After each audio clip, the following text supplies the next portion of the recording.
And the day will start with dry weather tomorrow, too. All right, let's take you outside right now.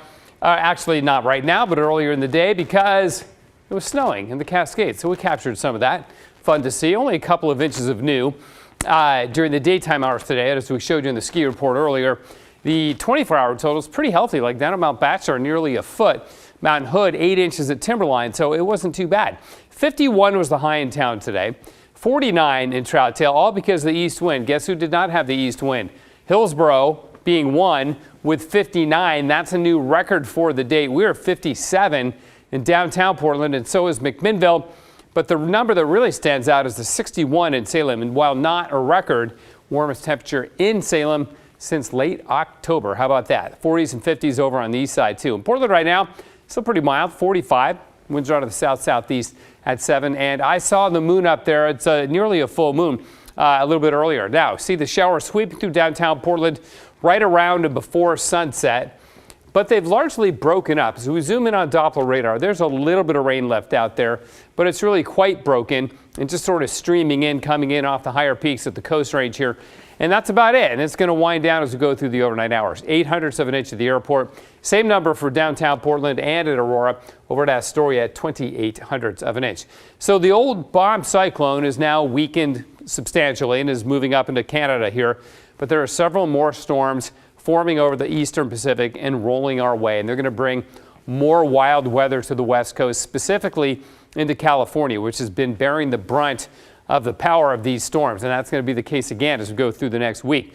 Tomorrow, dry early. This is 1 o'clock, though. Rain coming into the coast, sweeps inland by about 2 o'clock, and then into the nighttime hours Friday and into Saturday. And by late Saturday afternoon, it's pushing out. So we may end up with dry weather for the first part of Sunday, but then it gets wet again after that. I'm showing you the really wide view of the Pacific. Here's the West Coast.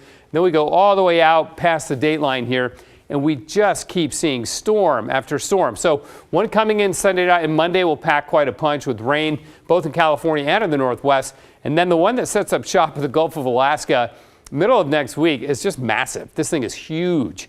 So that's going to have an impact on us as well. And there will be more coming after that. So the wet and wild pattern will continue with several atmospheric rivers. We've been talking a lot about that. You get this focused area of precipitation over us, but they're actually quite important, especially in California, where they get a large percentage of their annual rain and snow from atmospheric rivers. Now, we've been dealing with, there's a scale for this, threes, which are a balance of beneficial rain, but also hazardous weather. You go up the scale and it becomes primarily hazardous. You go down the scale, primarily beneficial. We've been hovering around the 3 category lately, and that'll be the case again as we go into next week as the jet stream continues to power these storms right into California and the West Coast. Snowfall, yes, we'll get it, but not huge amounts on Mount Hood.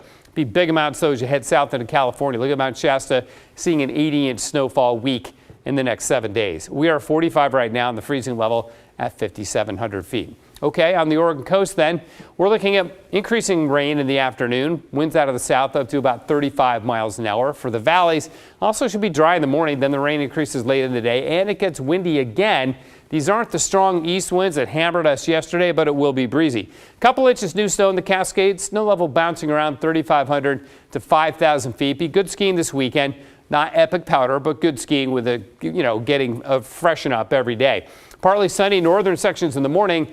Rain in the southern parts of eastern Oregon, getting windy there. And for the gorge, east winds still rolling at about 35 for the west side of the gorge. Occasional rain tonight and then rain in the afternoon tomorrow. Highs around 50, so it won't be as warm tomorrow as it was today.